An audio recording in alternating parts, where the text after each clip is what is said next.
So hello everyone, welcome to engineers career point platform. So आज का जो हमारा गैदर होने का जो पर्पस है बहुत इंपॉर्टेंट है। कंप्यूटर साइंस एक ब्रांच होती है जिसमें स्टूडेंट बीटेक करता है। उसके पास बहुत अपॉर्चुनिटीज होती हैं प्लेसमेंट की फॉर्म में, जॉब्स की फॉर्म में, हायर स्टडीज की फॉर्म में।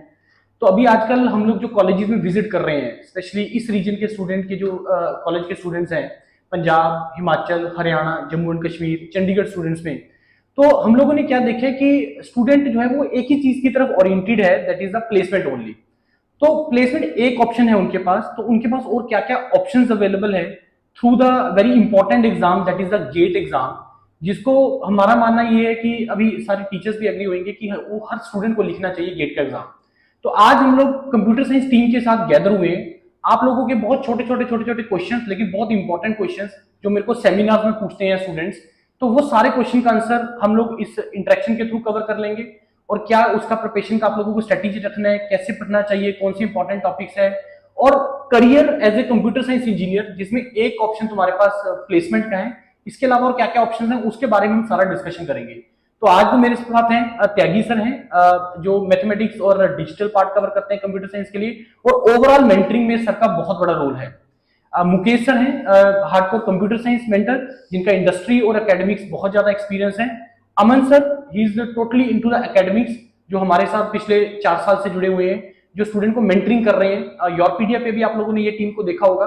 तो सबसे पहले sir welcome engineers career point platform के ऊपर।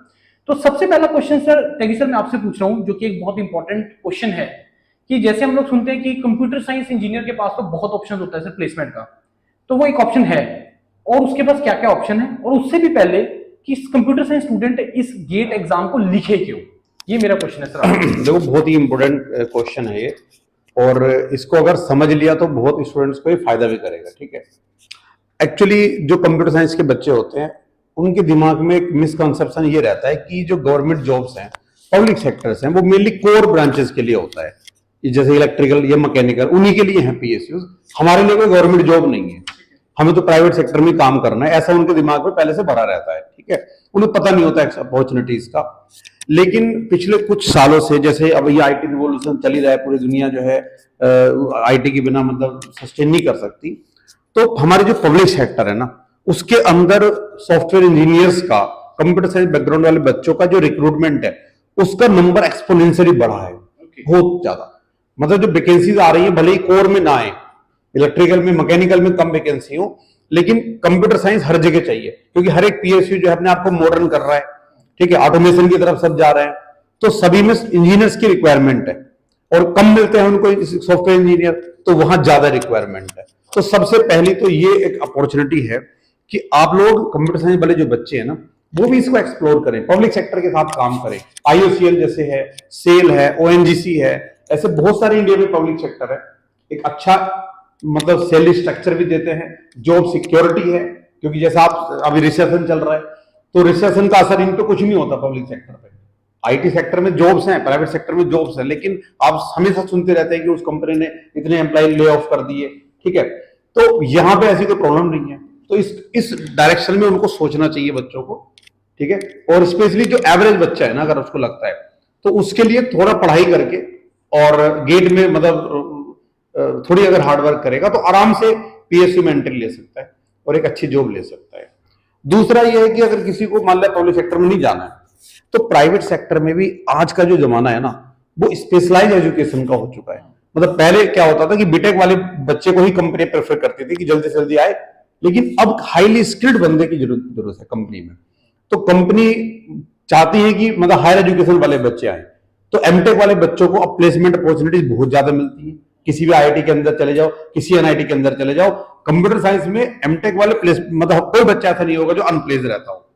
ठीक है, तो आप अगर गेट की तैयारी करते हैं और अभी मान लिया किसी प्राइवेट कॉलेज में है, अभी आपका मान लिया 7-8 लाख का पैकेज लग रहा है, 10 लाख का पैकेज लग रहा है, आपने गेट की तैयारी साथ में की, बीटेक 4th ईयर में हो आप कर ली, 3rd ईयर में कर ली, या 1 साल का ड्रॉप कर लिया सपोज। ठीक है, और आपने थोड़ी मेहनत करके गेट में एक अच्छा स्कोर ले आए और आईआईटी आप चले गए, आईआईसी बेंगलुरु चले गए, तो एक तो आपको और चीजें लर्न करने का मतलब, क्योंकि वहां पे एडवांस सारी फैसिलिटीज हैं, ठीक है, वर्ल्ड लेवल की, तो उनको एक्सप्लोर करने का मौका मिलेगा, अपने आप को और ज्यादा इंप्रूव करोगे आप, और फिर बड़ी कंपनी में कहीं भी स्विच करोगे क्योंकि एक स्टेज के बाद, जैसे मैं बहुत सारे बीटेक वाले बच्चों को जानता हूँ जो स्टार्टिंग में ज्वाइन कर ली किसी कंपनी में, कुछ टाइम बाद उनको फील होता है कि यार अभी हम कम मतलब हमारी जो स्पेशलाइजेशन है वो नहीं है हमारे पास, ठीक है। हायर एजुकेशन पे फिर बाद में बच्चे जाते हैं, आजकल ट्रेंड चल रहा है कि 3-4 साल का एक्सपीरियंस ले लिया, बाद में वो ढूंढता है कि मैं गेट की तैयारी कर लूं या मैं ये कर लूं।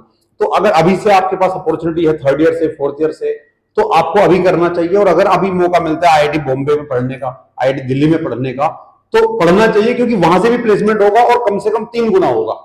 अगर यहाँ से 8 लाख का पैकेज लगता है तो 24 लाख मिनिमम पैकेज आप मान के चलो वहां से आईआईटी के अंदर। और जो उसकी ब्रांडिंग हो रही है, जो स्पेशलाइजेशन हो रही है, वो एक अलग पार्ट है। बिल्कुल, ऐसा एक पार्ट है। लेकिन आज का स्टूडेंट जो है ना बहुत अट्रैक्ट हो रहा है 3-4 लाख के पैकेज पे, 5 लाख के पैकेज पे जो उसको मिल रहा है। लेकिन उसमें जो सबसे बड़ा ट्रबल उसको आ रहा है, उसको यही नहीं पता हो रहा है कि उसको जॉब प्रोफाइल क्या मिलने वाला है। जो तो बहुत रिपीटेड कॉलेज का बच्चा है उसके लिए तो तब भी ठीक है, उसको अच्छा प्रोफाइल मिल रहा होगा, पैकेज भी अच्छा मिल रहा है। लेकिन जो नॉर्मल कॉलेज का बच्चा है, जो 3-4 लाख का पैकेज है, उसको क्या प्रोफाइल मिल रहा होगा? वो एक्चुअली अवेयरनेस की कमी है ना, उनको पता ही नहीं होता है कि ऐसी अपॉर्चुनिटी हमें कहाँ मिलेंगी। जैसे बहुत सारे बच्चे, अभी तक ये हमेशा चलता था कि एमटेक का मतलब टीचिंग, कि हमारे पास टीचिंग का ऑप्शन रहेगा, टीचिंग में मुझे नहीं जाना, ऐसे बहुत सारे बच्चे बोलते हैं। तो लेकिन इंडस्ट्रीज में रिक्रूटमेंट होता है, सारे एमटेक वाले बच्चे मतलब मैक्सिमम जो बच्चे हैं वो उसी में जाते हैं इंडस्ट्रीज के अंदर। एकेडमिक्स में केवल इंटरेस्ट से जाते हैं लोग, जिनका इंटरेस्ट होता है वही एकेडमिक्स जाते हैं, हायर एजुकेशन करने चले जाते हैं और पीएचडी। अदरवाइज इंडस्ट्री सारी लेती है एमटेक वाले बच्चों को। तो आईआईटी में पढ़ने का भी चांस मिलेगा, डिग्री बड़ी हो जाएगी आपकी, पोस्ट ग्रेजुएशन हो जाएगी। फ्यूचर में अगर आपका और कभी मन करता है, वो आजकल पीएचडी का भी कल्चर चल रहा है, बहुत सी कंपनी जो है वो खुद स्पॉन्सर करती है आपको पीएचडी करने के लिए, ठीक है। जैसे आर्टिफिशियल इंटेलिजेंस में कंपनी को चाहिए पीएचडी वाले, मतलब बीटेक वाले वो नहीं कर पा रहे उतना, जितनी स्किल्स वहां पे रिक्वायर्ड है।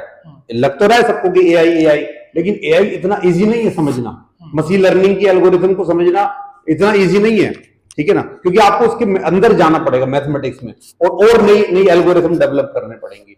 तो ये आप वही कर सकते हो जब आप, क्योंकि आपके पास टाइम होता है उन्हीं चीजों को करने का।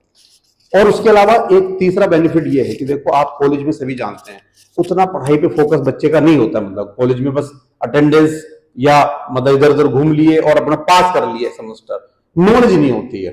तो कंपनी में अगर घुस भी गए तो वहां बिना नॉलेज के सस्टेन नहीं करोगे, ग्रो नहीं करोगे।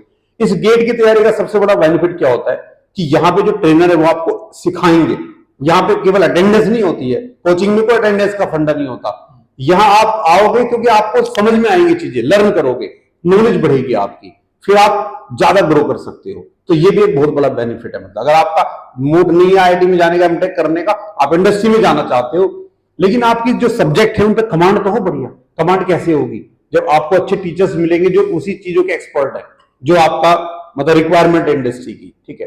तो वो यहाँ पे आप कोचिंग के थ्रू, मतलब क्योंकि गेट का सिलेबस उस तरीके से डिजाइन किया गया है कि जो मतलब बहुत अच्छे तरीके से उसकी सारी कंटेंट है, अगर उस पर अच्छी कमांड आपने कर ली तो कहीं आपको दिक्कत नहीं आएगी आगे। आपका इसमें कुछ? सर इसमें मैं कुछ चीजें ऐड करना चाहूंगा, जैसा कि त्यागी सर ने बहुत अच्छे से एक्सप्लेन किया है। अब मैं इसमें एक पॉइंट ये ऐड करना चाहूंगा कि गेट का सिलेबस इन जनरल जो भी स्टूडेंट है वो बीटेक में ऑलमोस्ट 40 या 45 सब्जेक्ट रीड करते हैं। तो ये जो गेट का सिलेबस है सर, उसमें प्रिसाइजली फंडामेंटल और कोर सीएससी के सब्जेक्ट इंक्लूड हैं। इट मींस आप किसी भी इंडस्ट्री में जा रहे हैं, किसी भी हायर एजुकेशन में जा रहे हैं, किसी भी पीएसयूज का एंट्रेंस एग्जाम दे रहे हैं, या कोई भी अगर आपको सीएससी में आगे अपना लाइफ कंटिन्यू करना है, दैट मींस वो 10 to 12 सब्जेक्ट का फंडामेंटल नॉलेज होना आपको बहुत मैंडेटरी है। That is the key point sir, first. Second, sir ने बताया कि आप हायर स्टडीज के लिए जा सकते हैं, आप फॉरेन यूनिवर्सिटीज में जा सकते हैं। आपने अब इंडिया में तो आईआईटीज में आपको ऑलमोस्ट 99 परसेंटाइल चाहिए, बट अगर आपको फॉरेन यूनिवर्सिटीज में आपको एमएस करना है या डायरेक्ट पीएचडी करना है, ये भी बहुत अच्छा स्कोप है। तो जो इंडिया में पैकेज आईआईटी से लेके आप 30 या 40 एलपीए का लेके जा रहे हो, वही अगर आप फॉरेन से अपनी मास्टर्स या पीएचडी करते हो तो वही पैकेज 2 CR 2.5 CR में कन्वर्ट होता है। दैट इज आरओआई बहुत अच्छा है उसका। First thing sir. Second thing, मान लो आपका ये प्लान है कि मुझे नहीं जाना, मुझे आईटी इंडस्ट्री में भी नहीं जाना। सेकंड थिंग, आप पीएसयूज में DRDO, ISRO, BARC, NIC, NTRO, हमने इतने सारे ऑर्गेनाइजेशन देखे हैं जिनका जो सिलेबस है, एंट्रेंस एग्जाम का सिलेबस है, बहुत सारे गेट के थ्रू भी लेते हैं, और बहुत सारों का एंट्रेंस एग्जाम का जो सिलेबस है वो सेम एज गेट सिलेबस है। इट मींस आपको बार बार अलग अलग एग्जाम के लिए प्रिपेयर नहीं करना है, आप एक बार अपनी डिग्री के कंटिन्यू में ही इन सब्जेक्ट्स को रीड करें।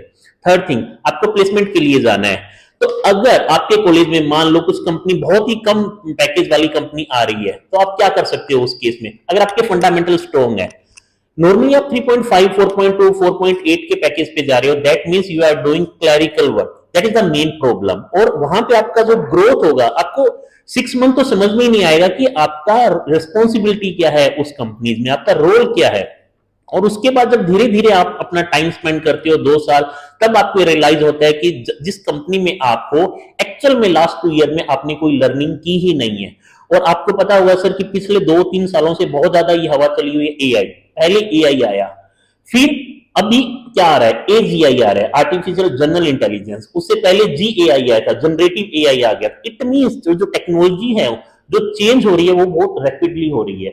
और अगर आपको basics fundamental like mathematics, like algorithm, like data structure, अगर इन चीजों का नॉलेज नहीं है, दैट मींस आपका जो 10 इयर्स के बाद भी जो ग्रोथ होगा वो ऑलमोस्ट 10 एलपीए, 12 एलपीए, 15 एलपीए पे होगा। और आफ्टर 10 ईयर अगर आप देखते हो कि क्या आपका फाइनेंशियल कंडीशंस, अगर आप 10 लाख या 15 लाख या 20 लाख आप कमा भी रहे हो, तो क्या वो आपके लिए इनफ रहेगा?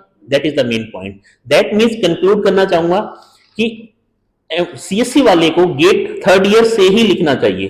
बिकॉज अगर हम आईआईटीज की बात करें, एक तो आपको टैग वैल्यू मिलेगा, ब्रांड वैल्यू, और उसी ब्रांड वैल्यू के बेसिस पे आपका जो लाइफ का ग्रोथ होगा, कैरियर का ग्रोथ होगा, वो एक्सपोनेंशियली इंक्रीज होगा। क्योंकि जो आईआईटी का टैग लेके आप किसी कंपनी में जा रहे हो, बेनिफिट क्या है आईआईटी का, और आपके कॉलेज में लॉस क्या है आपको?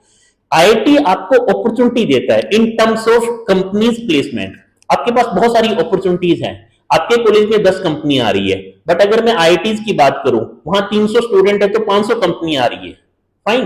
दैट, और एक कंपनी कम से कम 8 से 10 बच्चों को भी लेके जाए, तो इट मींस आपके लिए, एक स्टूडेंट के लिए कम से कम 4 से 5 कंपनियां क्यों में खड़ी है कि आप मेरे पास आओ, आप मेरे पास आओ, और आपको सेलेक्ट करना होगा।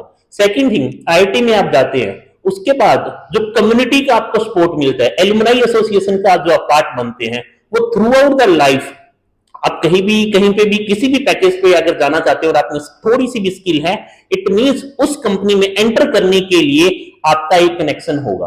That is the big advantage. Sir knowledge वाले स्टूडेंट आज भी बहुत हैं, बट द पॉइंट इज उनके कनेक्शंस नहीं है, तो वो इंपॉर्टेंट फैक्टर है। पीएसयूज हमने बता दिया कि पीएसयूज में आजकल बहुत डिमांड है पीएसयूज में सीएससी स्टूडेंट्स की। और सिलेबस क्या है? गेट का। फिर आपको मान लीजिए एमटेक कर लिया आपने और स्टिल आपका टीचिंग की साइड एक है, इंक्लाइन हो आप, तो भी जो एंट्रेंस एग्जाम होगा वो गेट का सिलेबस ही होगा। अभी हमने बिहार सर्विसेज के सर देखे असिस्टेंट प्रोफेसर्स, उनका भी प्लेसमेंट या उनका इंटरव्यू गेट के बेसिस पे हुआ, सिलेबस गेट का सिलेबस था almost. That is the point sir. Sir बड़ा स्ट्रेट सा क्वेश्चन है, एक एवरेज कॉलेज का स्टूडेंट, देखो जो स्टूडेंट बहुत ही अच्छे रिप्यूटेड कॉलेज का है, अच्छे कॉलेज का है, उसको बहुत हद तक चीजें क्लियर भी होती हैं, अगेन उसको कंपनी भी अच्छा मिल जाता है वहां पे प्लेसमेंट के लिए।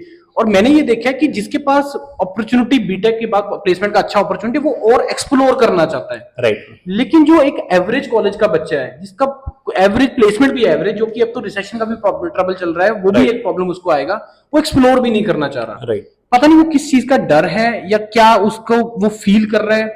मे भी शायद उसके दिमाग में ये आता है कि मैं तो शायद अभी इस चीज के लिए रेडी नहीं हूं, मेरे को तो सिर्फ प्लेसमेंट देखना है, मेरे को तो सिर्फ जॉब देखना है। तो ये जो उसके दिमाग में अटका हुआ है ना पॉइंट, कि भाई मेरे को और ऑप्शंस ओपन करना चाहिए। कॉलेजेस में जा रहे हैं कंप्यूटर साइंस स्टूडेंट, कितने लोग प्लेसमेंट, ओनली प्लेसमेंट देख रहे हैं, 90% से ऊपर हाथ खड़े होते हैं। राइट। गेट के नाम तो वो सुनना ही नहीं चाहते हैं, रीजन उसके पीछे पता नहीं क्या है। अब इसके ऊपर आपका क्या कहना है सर, कि गेट का एग्जाम देने से उसका पहली चीज सर उसको फायदा क्या है? अगर प्लेसमेंट चाहिए, नुकसान कहां पे होगा? तो प्लेसमेंट की कंपनी क्या पूछती है? एक तो एप्टीट्यूड पूछती है, ठीक है ना। तो जैसे आप इंजीनियर्स करियर पॉइंट क्या करता है कि जो यहाँ पे मतलब गेट की तैयारी जैसे बच्चे करते हैं, तो वो केवल टेक्निकल सिलेबस पे फोकस नहीं करता, वो इंजीनियरिंग मैथमेटिक्स भी अच्छे तरीके से कवर करता है, ताकि बच्चा पूरा का पूरा 100% उसमें स्कोर करे।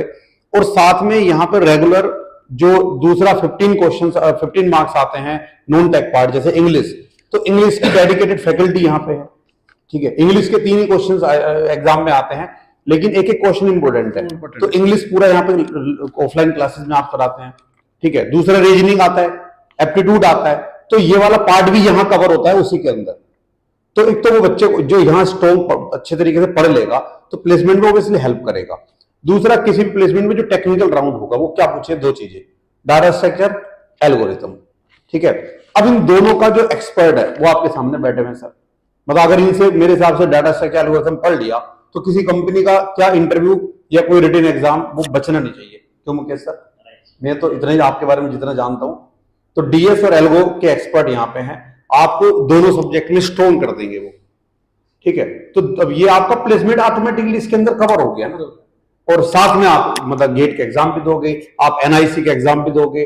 भाई साइंटिस्ट बनना चाहते हैं लोग, एनआईसी एक बहुत अच्छी ऑर्गेनाइजेशन है, उसका अलग एग्जाम होता है और सारा यही सिलेबस आता है, तो आपको अलग से कुछ करने की जरूरत नहीं है। तो मतलब आपके रास्ते ज्यादा खुल जाते हैं। ये आपके पास एक ही रास्ता है मान लिया, फिर आपको 10 ऑप्शन दिखाई देंगे, फिर आप जो अच्छा लगे वो चूज करिए। लेकिन आप अगर आपको अपने मतलब उस लायक नहीं बनाओगे तो मेन चीज आती है बच्चों को सस्टेन नहीं कर पाते। और जो ले ऑफ भी होता है ना, कभी भी जो स्ट्रॉन्ग मतलब जो एम्प्लॉय होगा ना, जिसमें टैलेंट होगा, जो कंपनी के लिए बेनिफिशियल होगा, उसका कोई कंपनी ले ऑफ नहीं करती, ठीक है ना। एचआर हाथ जोड़ जोड़ कर उसको रखेगा। लेकिन जो किनको करते हैं, जिनको पता है परफॉर्म नहीं कर पा रहे, कुछ आता नहीं है, बस एंट्री मिल गई है, तो कोई ना कोई वो बहाना होता है, उसको ना हटाना होता है, ठीक है ना। तो आप अपने आप को ऐसे किसी के ऊपर क्यों डिपेंडेंट बनाओ कि कोई हमेशा आपके ऊपर तलवार लटकी रहे, ठीक है। अब बाद में आप लर्न करोगे, फिर वहां पे परेशान रहोगे, साथ के लोग आगे निकल जाएंगे। तो अपनी फंडामेंटल स्ट्रॉन्ग कर लो पहले से पढ़ के, कहीं पे भी आप हो, ठीक है, कहीं से भी करो। मतलब ये तो एक इंजीनियर्स करियर पॉइंट आपके पास चंडीगढ़ में एक फैसिलिटी है बढ़िया, जो आपको गुरुविंदर सर प्रोवाइड कर रहे हैं, ठीक है। लेकिन आप कहीं और भी हैं, अगर आप मतलब करो, कोई भी बच्चा, ये नहीं कि एक ही जगह में बोल रहा हूं, आप कहीं भी रहो लेकिन अपनी चीजें स्ट्रॉन्ग करो तो आपको बेनिफिट मिलेगा।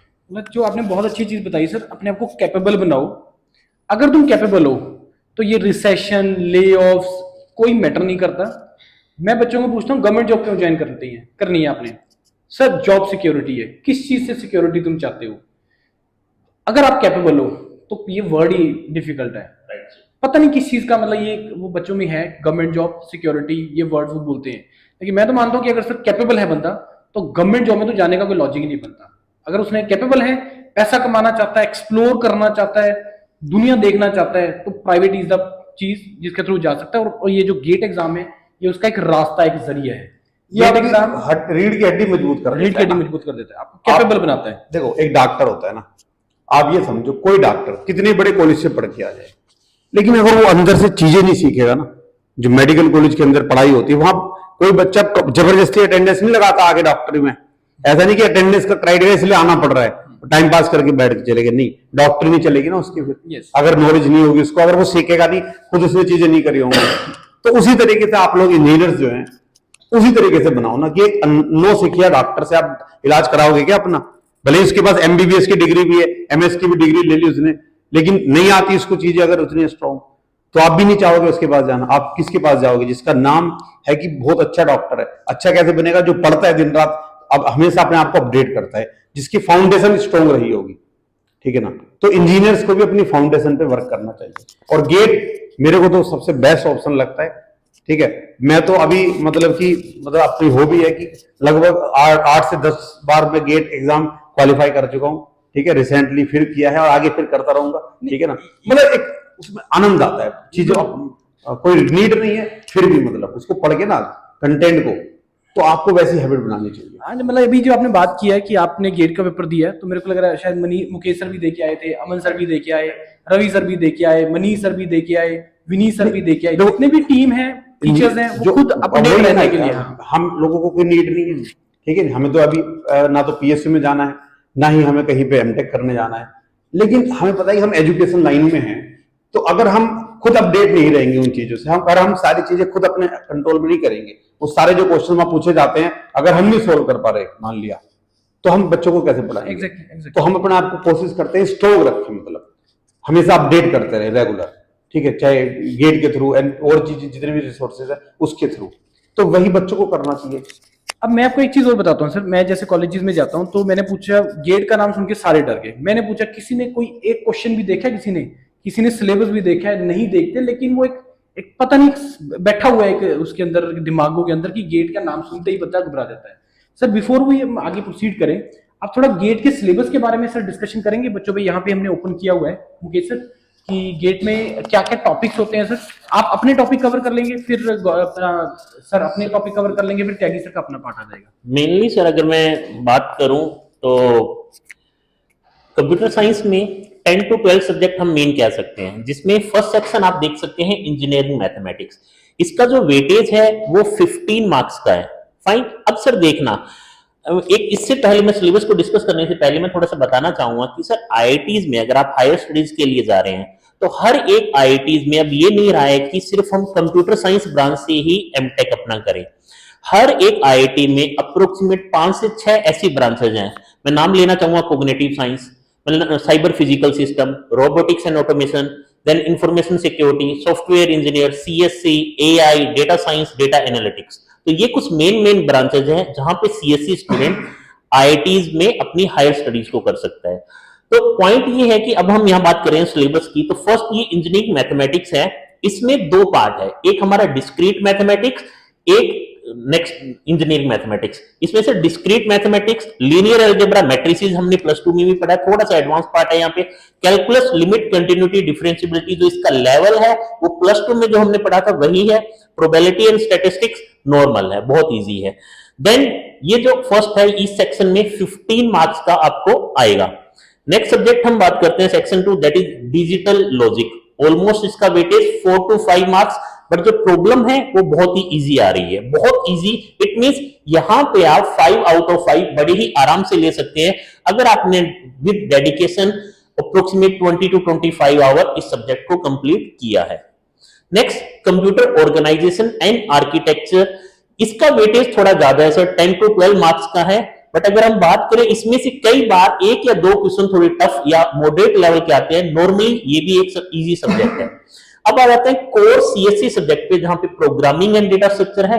प्रोग्रामिंग की मैं बात करूं तो सिर्फ सी लैंग्वेज को इन्होंने कंसीडर किया हुआ है।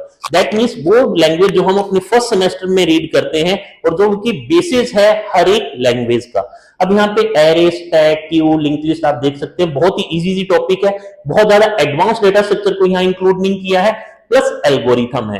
ये प्रोग्रामिंग और जो एल्गोरिथम है सर, अगर आप ये दोनों सब्जेक्ट कर लेते हैं तो ऑलमोस्ट 20 to 25 मार्क्स का वेटेज सिर्फ इन 2 सब्जेक्ट से ही आपका गेट में आएगा। द रीजन इज ये हमारे फंडामेंटल सब्जेक्ट है और कोर सब्जेक्ट है सीएससी ब्रांच के।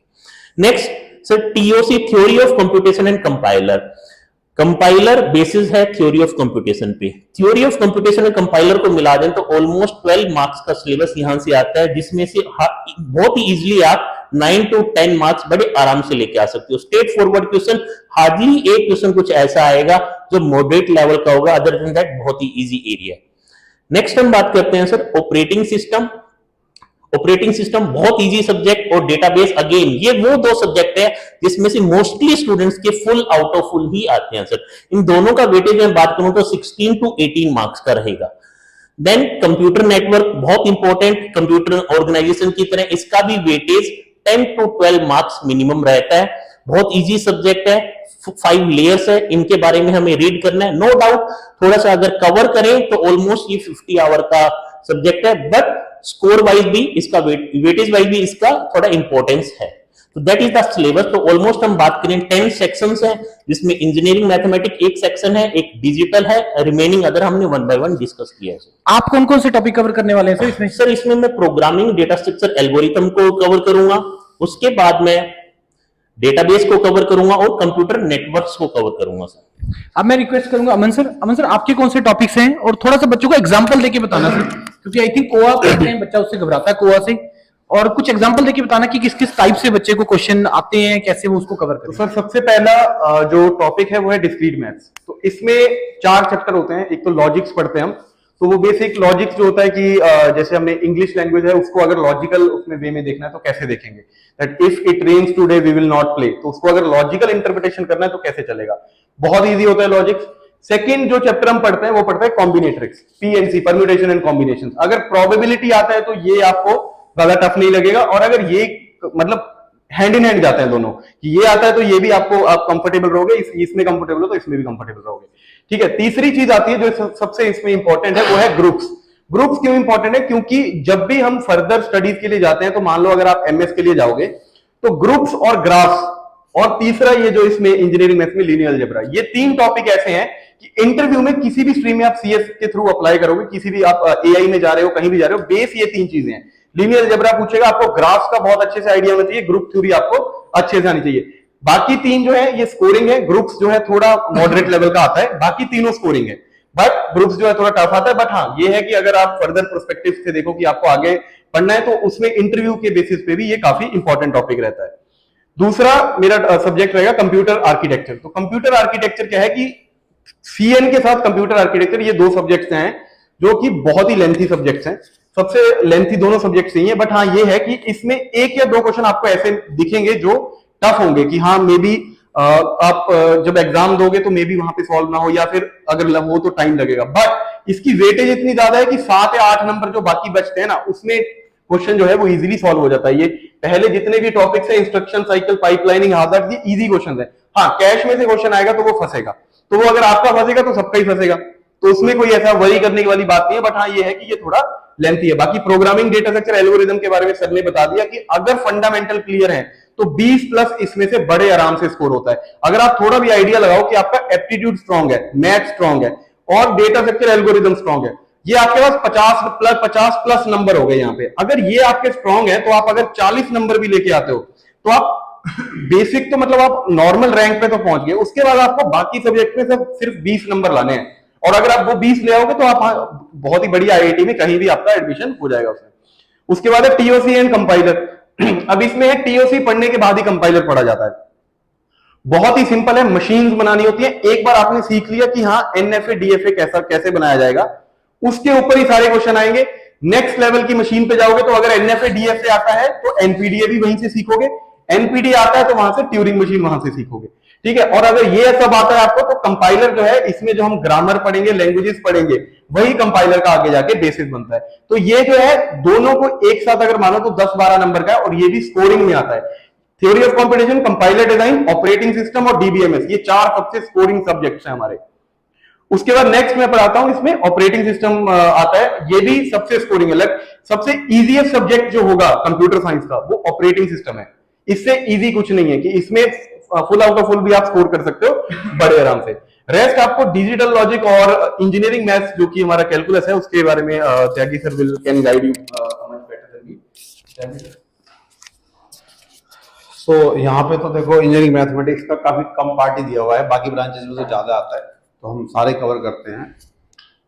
लीनियर अलजेब्रा आपने 12th में पढ़ा है, मैट्रिक्स, ठीक है, और उसके बाद आप बीटेक में पढ़ते हो, M1 M2 में पढ़ते हो, सारा कुछ पता है आपको, बस उसको उस हिसाब से पढ़ना है कि एग्जाम में कैसे क्वेश्चंस आएंगे और कैसे उनको सोल्व करना है। तो अगर क्लासेस आप अटेंड करोगे तो ये सारी चीजें बड़ी इजीली आपको समझ में आ जाएंगी, और इसमें जितने भी क्वेश्चंस आएंगे आप सारे के सारे इजीली कर लोगे। Okay, similarly calculus, limits, continuity, सब कुछ आपका पढ़ा हुआ है 11वीं क्लास में, 12th क्लास में, ठीक है। तो बेसिक लेवल के क्वेश्चंस आते हैं, एक बार पढ़ोगे कि कैसे क्वेश्चंस आने हैं, प्रीवियस ईयर के सारे क्वेश्चन क्लास के अंदर ही कवर होते हैं, समझ में आ जाएंगे आराम से, ठीक है। और प्रोबेबिलिटी जो है ये थोड़ा सा कंसेप्चुअली समझना होता है, तो हम इसको बिल्कुल फाउंडेशन बनाते हैं इसकी धीरे धीरे, और फिर एडवांस लेवल तक बच्चों को लेके जाते हैं, और फिर वो आगे कहीं भी उसको दिक्कत नहीं आती है, ठीक है। प्रोबेबिलिटी के अंदर ये जो टॉपिक्स है, रैंडम वेरिएबल है, जैसे अलग अलग प्रोबेबिलिटी के डिस्ट्रीब्यूशंस हैं, स्टैटिस्टिक्स का पार्ट है, बेस थ्योरम है, इन सभी से क्वेश्चंस आते हैं। तो ये तीनों में जो भी क्वेश्चन एग्जाम में आएगा वो सारा मैक्सिमम बच्चे सारे क्वेश्चन कर लेते हैं इजीली, स्कोरिंग है मतलब एक तरीके से, ठीक है। और डिजिटल लॉजिक है, तो डिजिटल सर्किट भी आपने बूलियन अलजेब्रा पढ़ा है, भाई एक क्वेश्चन तो यहीं से आ जाता है बूलियन अलजेब्रा से, वो तो मैक्सिमम बच्चे कर ही सकते हैं, अगर एक बार समझ में आ जाए तो इजी होता है। और कॉम्बिनेशन सर्किट में मल्टीप्लेक्सर आपको पता है, डिकोडर, ठीक है, एनकोडर, इन सबके ऑपरेशंस पढ़ने हैं और इनके ऊपर क्वेश्चंस करने हैं एग्जाम में, आराम से हो जाएगा। दोनों स्कोरिंग है मेरे सब्जेक्ट, मतलब इसमें बच्चा अगर पढ़ेगा एक बार तो वो स्कोर कर लेगा, बेकार नहीं जाएगा उसका एफर्ट, बेकार नहीं जाएगा, ठीक है। तो ये हो गया। अब एक चीज और मैं आपको बताना चाहता हूं, देखो ऐसा नहीं है कि गेट की तैयारी अगर करने लगे तो आपको 100 में से 100 मार्क्स ही लाने हैं। आजकल का जो ट्रेंड है ना, आप अगर 60% भी आपने कर लिया, मतलब आप ये मत सोचिए कि 100% परफॉर्म करना है, आप नहीं कर पा रहे कोई बात नहीं, 60% पे भी बहुत अच्छी अपॉर्चुनिटीज है। अगर 100 में से 60 नंबर 50 नंबर भी ले आए आप, ठीक है, तो भी आप अच्छी आईआईटी में जा सकते हो और वहां से अच्छी प्लेसमेंट ले सकते हो। तो दिक्कत वहां पे आती है ना कि आपको सारा करना हो, मतलब आप पढ़ो लेकिन 60-50% भी अगर कर लिया तो आपका अच्छा मतलब एफर्ट माना जाएगा और आपको एक अच्छी अपॉर्चुनिटी आगे मिल जाएगी। मेरे को लगता है अगर मैं आपसे ये क्वेश्चन पूछूं सर, ऑल्दो कि मैं ये सेमिनार्स में कवर करता हूँ कि क्या नंबर टारगेट करना चाहिए बच्चे को या कुछ भी, ऑल्दो कि हर कोई अपना एफर्ट मारता है अच्छे तरीके से और हर कोई ज्यादा से ज्यादा स्कोर करने की कोशिश करता है, लेकिन मैं अगर आपसे पूछूं कि गेट एग्जाम का ब्यूटी क्या है, कि अगर बच्चे के 30 नंबर आ रहे हैं तो क्या हो रहा है, 40 आ रहे हैं, 50 आ रहे हैं, 60 आ रहे हैं, 70 आ रहे हैं, तो इसके ऊपर बताओ सर कि मार्क्स के अकॉर्डिंगली उसका करियर के साथ कहाँ रिलेशन है। सर अगर मैं बात करूं सीएससी का मेनली, क्योंकि मोस्टली बच्चा अगर मास्टर्स भी या गेट का एग्जाम भी लिख रहा है तो बहुत सारे ऐसे स्टूडेंट्स हैं जो अच्छा स्कोर करते हैं और स्टिल वो प्लेसमेंट में चले जाते हैं, फाइन। बट उन स्टूडेंट्स का क्या कि उन्होंने अपना एफर्ट भी दिया और उनके मार्क्स कम आए। तो मैं ये बताना चाहूंगा सर, जो लास्ट ईयर का ट्रेंड है उसमें 25 या 27 मार्क्स हमारे जनरल कैटेगरी के लिए होते हैं, ओबीसी के लिए वही 24 या 25 और एससी और 22 सॉरी, और एससी और एसटी के लिए 17 और 18 मार्क्स। अब हम अगर बात करते हैं सर कि लो स्कोर गेट मींस अगर कोई जनरल कैटेगरी का स्टूडेंट है उसके 35 मार्क्स आए आउट ऑफ 135, जिसमें एप्टीट्यूड पार्ट 15 का, इंजीनियरिंग मैथमेटिक्स पार्ट 15 का, एल्गोरिथम डेटा स्ट्रक्चर पार्ट 20 का, तो ये ऑलमोस्ट 50 to 60 मार्क्स हो गए हैं। अगर उसमें से भी वो सिर्फ 30 मार्क्स या 35 मार्क्स लेके आ रहा है तो सर गेट एग्जाम में अगर आपका लो गेट स्कोर भी है तो मैं ये कहूंगा कि स्कोर के अलग अलग रेंज के बेसिस पे हमारी स्ट्रेटजी अलग होगी। लाइक अगर आपका लो गेट स्कोर है 30 to 35 या 38 तक है तो हम डायरेक्ट पीएचडी को जा सकते हैं आईआईटीज में और टॉप आईआईटीज में जा सकते हैं। अगर उससे थोड़ा ज्यादा है 38 to 45 है तो एमएस प्रोग्राम के लिए हमारे पास बहुत अपॉर्चुनिटीज हो सकती है, या इंटरनेशनल जो प्रोग्राम है उसमें एमटेक के लिए भी हमारे पास अपॉर्चुनिटी है। और अगर मोर देन 45 मार्क्स है दैट मीन्स आपको एक अच्छी आईआईटी, एक अच्छा रेपुटेटेड इंस्टीट्यूट मास्टर्स प्रोग्राम के लिए डायरेक्ट मिल जाएगा सर।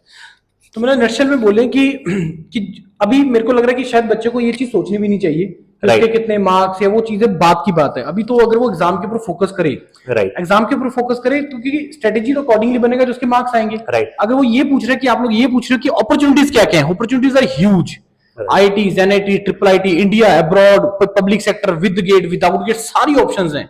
लेकिन ऑप्शन कौन सा ओपन होगा आपका वो डिपेंड करेगा कि तुम्हारे मार्क्स कितने आते हैं गेट एग्जाम के अंदर, ये उसके अकॉर्डिंगली होगा। राइट सर, बिल्कुल सही। तो अब मेरे को थोड़ा जल्दी से बता दीजिए सर, बच्चा स्ट्रेटेजी क्या फॉलो करे, कैसे वो स्टार्ट करे।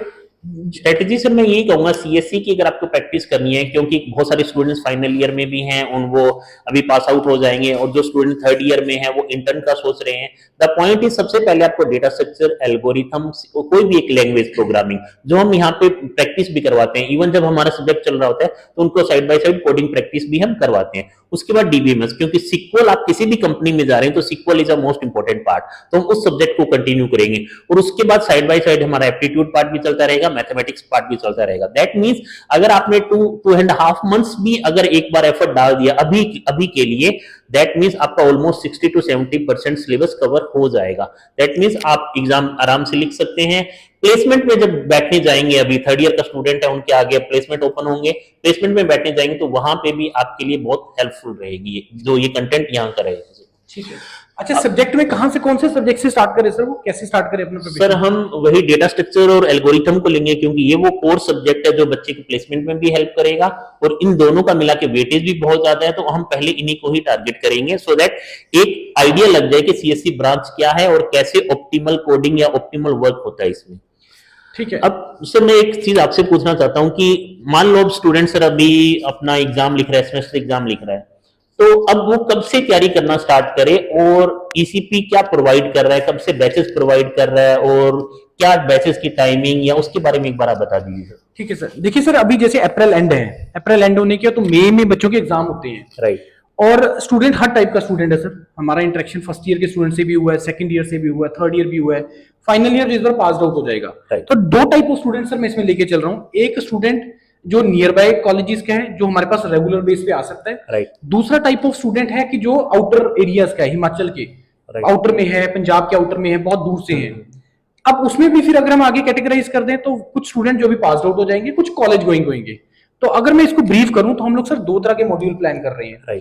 क्लासेस हम लोग mostly first week of June से स्टार्ट करेंगे, जब सारे बच्चे फ्री हो जाते हैं। तो एक तो वो स्टूडेंट सर जिसने इसी साल ये एग्जाम लिखना है और वो टोटली फ्री है, उसका तो हमें पूरा सारा डिटेल में कवर करना है। जून से हम लोग फर्स्ट वीक से जून से क्लासेस स्टार्ट कर देंगे, और अकॉर्डिंगली हम लोग उनको नवंबर के एंड तक हम नॉर्मली फ्री कर देते हैं।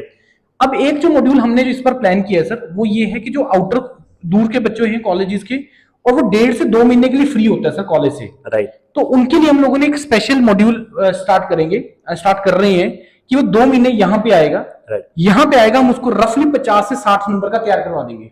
ठीक है, चाहे वो फर्स्ट ईयर का आ जाए, चाहे वो सेकंड ईयर का आ जाए, चाहे वो थर्ड ईयर का आ जाए। ठीक है, फाइनल ईयर तो पास आउट हो गया, वो तो आ ही जाएगा सारा फुल फ्लैश। तो वो 50 से 60 नंबर का वो बहुत ज्यादा कॉन्फिडेंस उसको बूस्ट करेगा और उसके बाद वो अपना प्रैक्टिस करते रहे। ठीक है। उसको हम हाइब्रिड मॉड्यूल में डाल देंगे, वो डिपेंड करेगा स्टूडेंट किस किस चीज में अवेलेबल है, क्योंकि डिजिटल स्क्रीन है, अब तो पूरा सेटअप है हमारे पास, उसमें कोई ट्रबल नहीं है। राइट। 1.5 से 2 महीना वो ऑफलाइन कर लेगा जो कॉलेज गोइंग है, और उसके बाद उसको हाइब्रिड मॉडल में डाल देंगे। अदरवाइज अगर वो 50 से 60 नंबर, जैसे आप लोगों ने भी बताया ही है Right. कि पूरा करने का रिक्वायरमेंट नहीं है, 50-60 नंबर का करो, उसी को ढंग से कर लो, उसी में से तुम 40 प्लस टारगेट करो तो तुम बस। कॉन्फिडेंस आ जाएगा। Right sir. पूरा करना चाहता है बच्चा, पूरा कर सकता है। तो हम लोग फर्स्ट वीक से जून से स्टार्ट कर देंगे सर, हर बच्चे के लिए, चाहे वो फर्स्ट ईयर है, चाहे सेकंड ईयर है, चाहे थर्ड ईयर है, हर स्टूडेंट को हम लोग कैटेगरी को नियर बाय कॉलेजेस का है, आउटर कॉलेजेस का है, तो हर मॉड्यूल को हम लोग इसमें कवर करने जा रहे हैं सर। इट मींस हमारी जो क्लासेस रहेगी सर वो ऑनलाइन और ऑफलाइन दोनों दोनों रहेगा सर, हाइब्रिड मॉडल रखेंगे हम लोग। Right. ऑनलाइन ऑफलाइन मैं भी बता रहा हूँ ना कि जैसे अभी ये डिजिटल स्क्रीन हमने लगाना स्टार्ट कर दिया है हर ब्रांच के लिए, तो पूरी विद बेस्ट क्वालिटी के साथ अब बच्चों को कंटेंट मिलना स्टार्ट हो जाएगा। राइट। अब अगर हम बात करें कि बच्चों को रिक्वायरमेंट क्या है कि गेट एग्जाम के अंदर चीजों को, मेरा तो मानना है कि स्ट्रेटेजी को, चीजों को सिंपल रखना बहुत ज्यादा जरूरी है। अपना वो क्लासेस करें ढंग से, आप लोगों ने क्लासेस करना है, चाहे वो ऑफलाइन करो चाहे ऑनलाइन करो। गेट के लिए प्रीवियस ईयर क्वेश्चंस को बहुत अच्छे तरीके से लगा लो, कम से कम 5 से 10 बार अगर आप हाथ से लगा लेते हो, 40 प्लस मार्क्स आप only on the basis of previous year question ले सकते हो। लेकिन कंडीशन है कि तुम्हारे सब्जेक्ट का कमांड, उसके ऊपर कंसेप्ट क्लियर होने जरूरी है। प्रीवियस ईयर क्वेश्चंस लगा लिया। तीसरा चीज सर हमारा एक एनपीटेल का मॉड्यूल है।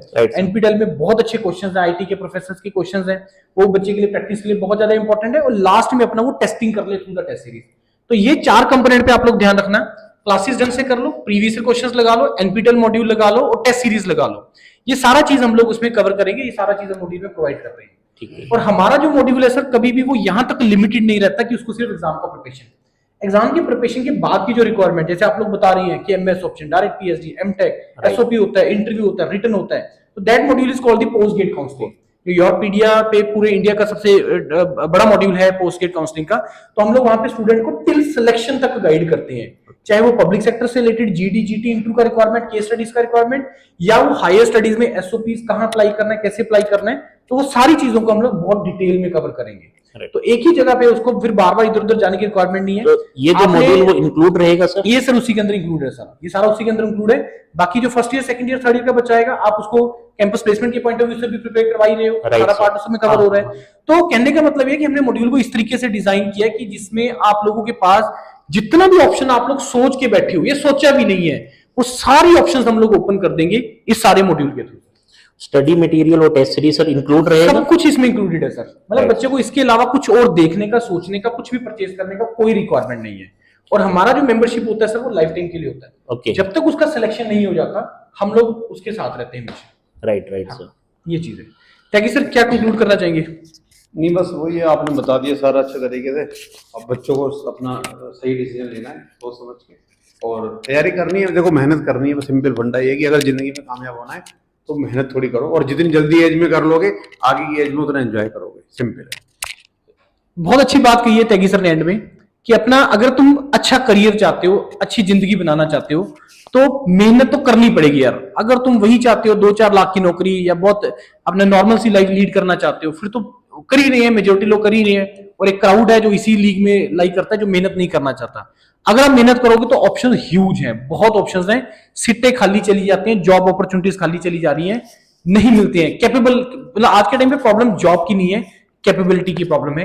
कैपेबल का वहां पे आपके ट्रबल आ जाता है, सीटें खाली चली जा रही है। क्योंकि ये तो कोई ऐसी चीज है ना सर, प्राइवेट और पब्लिक सेक्टर के ऐसी डोमेन्स हैं कि अगर कैपेबल लोग इनको नहीं मिलेंगे, नहीं रखेंगे, इनकी मजबूरी नहीं है लेना। ठीक है, अगर मेयर क्वालिफाई कर लिया तो भी तुम्हें वो रख लेंगे, ऐसा नहीं है। तो आप लोग जो भी आप लोगों में से इंटरेस्टेड है, इस वीडियो के एंड में डिस्क्रिप्शन में गूगल फॉर्म भी अटैच है। आप किसी भी मेंटर से डायरेक्टली बात करना चाहते हैं तो जो नंबर दिया गया है उसमें आप कॉल करके मैं आपको कनेक्ट करवा दूंगा, वो मेरा ही नंबर है, आप लोग कनेक्ट कर सकते हैं। और डिस्क्रिप्शन में गूगल फॉर्म है, उसको भर दीजिए जो भी आप लोगों में से इंटरेस्टेड है प्रिपरेशन करने के लिए, जो जून वाला हमारा जो मॉड्यूल स्टार्ट हो रहा है। तो यही कहकर सर हम एंड करते हैं सेशन को, और हम एक चीज और सर, जो आप लोगों ने प्लान किया कि कुछ स्टूडेंट को ये रियलाइज करवाना कि बहुत इजी है, तो आप लोगों ने शायद कुछ प्लान भी किया, कुछ सीरीज स्टार्ट कर रहे हैं इसमें आप एक टॉपिक पढ़ा रहे हो, उसके प्रीवियस ईयर क्वेश्चंस, उसके बारे में बताइए सर थोड़ा। सर इसमें हम रेगुलर अपने चैनल पे engineers career point YouTube channel पे हम रेगुलर वीडियोस डालेंगे, जिससे आपको आइडेंटिफाई कर सकते हो कि लेवल क्या होगा हमारा यहाँ पे।